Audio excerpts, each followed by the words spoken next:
So hello friends, welcome back to our channel. So మనం చూసుకున్నట్లయితే RRB railway group డీకి సంబంధించింది modification link అనేది activate అవ్వడం జరిగింది. నిన్న మార్చి 4th నుంచి అయితే నిన్నైతే యాక్టివ్ అవ్వడం జరిగింది. ఇది డేట్ లాస్ట్ డేట్ చూసుకున్నట్లయితే మార్చి 4th నుంచి మార్చి 13 వరకు అయితే లాస్ట్ డేట్ ఉంటుంది. అది చూడండి, ఇది ఏ విధంగా మోడిఫై చేసుకోవాలి వస్తుంది అనేది ఏమేమి మోడిఫై అవుతుంది, ఏమేమి మోడిఫై అవ్వట్లేదు అయితే అందులో ఎక్స్ప్లెయిన్ చేద్దాం. చూసుకున్నట్లయితే ఆర్ఆర్బీ అప్లై.in వెబ్సైట్లోకి అయితే మీరు వచ్చేది వస్తుంది. ఇక్కడ చూడండి, అప్లై అని కనిపిస్తుంది కదా, ఈ అప్లై అని క్లిక్ చేసి ఆల్రెడీ అకౌంట్ అని క్లిక్ చేసి లాగిన్ అవ్వండి. లాగిన్ అయిన తర్వాత చూడండి, మీకు ఇక్కడ ఈ విధంగా అయితే ఉంటుంది. అప్లికేషన్ హిస్టరీలో మీకు అందులో కాలమ్స్ ఉంటాయి కదా, అప్లికేషన్ హిస్టరీలోకి రండి. అప్లికేషన్ వచ్చిన వాళ్ళకి అయితే మీకు మీరు ఏ డేట్ అప్లై చేస్తారు మీకు టోటల్ ఇక్కడ స్క్రోల్ అవ్వడం జరుగుతుంది. అలాగా చూడండి, ఇక్కడ చూసుకోండి, ఈ విధంగా స్క్రోల్ అవుతుంది కదా. నెక్స్ట్ చూడండి, ఇక్కడ ఆర్ఆర్బీ 7th CPC చూసుకో రైల్వే గ్రూప్కి సంబంధించింది ఇదమ్మా. అది చూడండి, ఇక్కడ మోడిఫై అని ఉంటుంది కదా, మోడిఫై మీద మీరు క్లిక్ చేసుకున్నట్లయితే మోడిఫై మీద మీరు జస్ట్ ఓపెన్ చేసుకొని క్లిక్ చేసుకోండి. మోడిఫై మీద క్లిక్ చేసుకున్నట్లయితే మీకు ఈ విధంగా రావడం జరుగుతుంది. చూడండి, ఈ విధంగా రావడం జరుగుతుంది మోడిఫై మీద. అది చూడండి, మీకు పూర్తి ఇక్కడి నుంచి అయితే ఎక్స్ప్లెయిన్ చేస్తున్నాను. CCA వాళ్ళు అసలు ఏంటి మోడిఫై చేసుకోవాలి, నెక్స్ట్ ఏంటంటే జనరల్ వాళ్ళు అసలు ఏంటి మోడిఫై చేసుకోవాలి, ఓకేనా. అసలు ఇంగ్లీష్ పెడితే తెలుగు వస్తుందా, లాంగ్వేజ్ మార్చుకోవడానికి అవుతుందా, నెక్స్ట్ ఏంటంటే తెలుగు లాంగ్వేజ్ పెడితే ఇంగ్లీష్ లాంగ్వేజ్ కూడా అవైలబిలిటీగా ఉంటుందా, పూర్తి డీటెయిల్స్ నేను ఎక్స్ప్లెయిన్ చేస్తాను. చూడండి, ఇక్కడ చూడండి, you can modify your applications particulars అనమాట.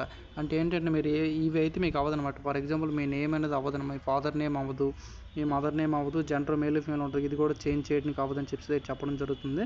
నెక్స్ట్ డేట్ ఆఫ్ బర్త్, ఓకేనా, డేట్ ఆఫ్ బర్త్, మెయిల్, అలాగే అండ్ మొబైల్ నెంబరు, ఓకేనా, till 70 ఇటువంటి వెయిట్ అవ్వమని ఇక్కడ చెప్తాను. మొబైల్ నెంబర్ వెయిట్ అవ్వమని చెప్తాను. నెక్స్ట్ చూడండి, ఇక్కడ ఏంటంటే by paying modification fee RS non refundable. అంటే మీకు ఏంటంటే మీకు అనేది 250 మీరు పే చేస్తారు. ఇన్ కేసు ఏదైనా చేంజ్ చేసినట్టు అయితే అదైనా మీకు అనేది రాదు. నెక్స్ట్ ఏంటంటే ప్రతి దానికి ఇన్ కేసు మీరు చూడండి, ఫర్ ఎగ్జాంపుల్ చెప్తాను, ఇవైతే ఓన్లీ నేమ్స్ ఇక్కడ ఉన్న డీటెయిల్స్ అయితే మీకు అవ్వదు చేంజ్ చేయడానికి. For example in case post preference అవుతుంది అనమాట. నెక్స్ట్ ఎడ్యుకేషన్ క్వాలిఫికేషన్లో ఏవైనా సర్టిఫికేట్ నెంబర్ ఇటువంటి చేంజ్ చేయడానికి అవుతుంది. నెక్స్ట్ చూసుకున్నట్లయితే ఫర్ CC NS సర్టిఫికేట్ చాలామంది యాడ్ చేయాలంటారు, మీరు కూడా యాడ్ చేసుకొని దీనికి అవుతుంది అనమాట. ఈ విధంగా మీరు for example certificate number add చేస్తారు, నెక్స్ట్ ఏంటి క్యాస్ట్ నెంబర్ యాడ్ చేస్తారు, ఈ రెండింటికి కలిపి 500 పే చేయాల్సి ఉంటుందని అయితే చెప్తున్నాను అనమాట, ఓకేనా. అంటే 250 అనేది మీకు అనేది నాట్ రిఫండ్ అనమాట. అంటే ఈచ్ ప్రతిదానికి కూడా మీకు అనేది 250 అనేది పే చేయాలన్నమాట, ఓకేనా. అది చూడండి, చాలామంది OBC NCR ఉంటుంది కదా, చాలామంది OBC NCR అని SR నో అని పెట్టడం జరిగింది. ఇన్ కేసు మీరు OBC అయితే S అని పెట్టుకొని మీ నెంబర్ అవి ఇచ్చుకోండి ఇక్కడ ఇప్పుడే అనమాట. నెక్స్ట్ చూడండి, EBC అని చెప్పి చాలామంది పెట్టడం జరిగింది. EBC కూడా మీరు ఇన్ కేసు S అని క్లిక్ చేసి మీరు EBC సర్టిఫికేట్ ఉంటే ఓకే, రాకపోతే మట్టుగా రేపు పొద్దున్న DV టైంలో మీకు ఇబ్బంది అవ్వడం జరుగుతుంది, ఓకేనా. అది నెక్స్ట్ వన్ CCA క్యాండిడేట్స్ ఉన్నారు కదా, మీరు ఏంటంటే క్వాలిఫికేషన్ కావాలని చాలామంది ఏం చేశారంటే ITI పెట్టారు, 10th పెట్టారు. నెక్స్ట్ ఏంటంటే NES అనేది చాలామంది యాడ్ చేయలేదు. NES కూడా మీరు కూడా కంపల్సరీ యాడ్ చేసుకోండి, యాడ్ చేసుకుంటే మంచిది, ఓకేనా. అయితే నెక్స్ట్ చూడండి, మీరు చూసుకున్నట్లయితే మోడిఫైలో చూసుకున్నట్లయితే జెండర్ తప్ప మదర్ నేమ్, ఫాదర్ నేమ్ ఇవన్నీ ఉన్నాయి కదా, డేట్ ఆఫ్ బర్త్ ఏమైనా ఇవైతే మీ మొబైల్ నెంబర్ మీద ఆల్రెడీ ఉండే, చాలామంది మా మొబైల్లో అయితే రాంగ్ అయితే ఇవ్వరు. అది చూడండి, father name, mother name, in case 1 letter 2 letter mistakes ఉన్నా ఏం ప్రాబ్లం అయితే కాదండి, ఓకేనా. మీరు ఏంటంటే రేపు పొద్దున్నే జాబ్ ఇన్కేస్ వచ్చేటప్పుడు డాక్యుమెంట్ వెరిఫికేషన్కి వెళ్తారు కదా, ఆడికి ఒక ఎఫిడవిట్ పట్టుకెళ్ళిపోతే లాయర్ దగ్గర నుంచి ఒక ఎఫిడవిట్ 10 రూపీస్ నోట్ ఉంటుంది. దీనికి సంబంధించి ఎఫిడవిట్ 10 రూపీస్ 20 రూపీస్ నోట్ తీసుకెళ్ళి ఎఫిడవిట్ చేయించుకొని అది జస్ట్ పట్టుకెళ్ళండి. సర్టిఫికేట్లు ఏ విధంగా ఉంది, అప్లికేషన్ ఏ విధంగా అని చెప్పి, ఓకేనా. అదేంటంటే మీకు అన్నది తీసుకుంటారు అనమాట అక్కడ, ఓకేనా.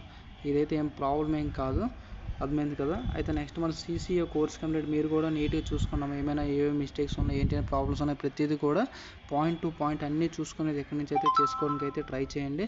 అయితే ఈ మంత్ 13 వరకు అయితే మీకు లాస్ట్ డేట్ ఉండడం జరిగింది, 13 వరకు ఉంది కదా, 13 లోపు అయితే మీరు మట్టుగా చేసుకోవడానికి అయితే ట్రై చేయండి, ఓకేనా. అయితే ఎగ్జామ్ ఎప్పుడు ఉంటుందని చాలామంది అడుగుతున్నమాట. ఎగ్జామ్కి అయితే ఇంకా టైం ఉంది, ఆఫీసర్ నోటీస్ అయితే ఏం రాలేదు. ఆఫీసర్ నోటీస్ రాగానే నేను మీకు రిప్లై ఇస్తాను, ఓకేనా. మీరైతే ఎగ్జామ్ ఇవన్నీ మీకు అనవసరం, ఓకేనా.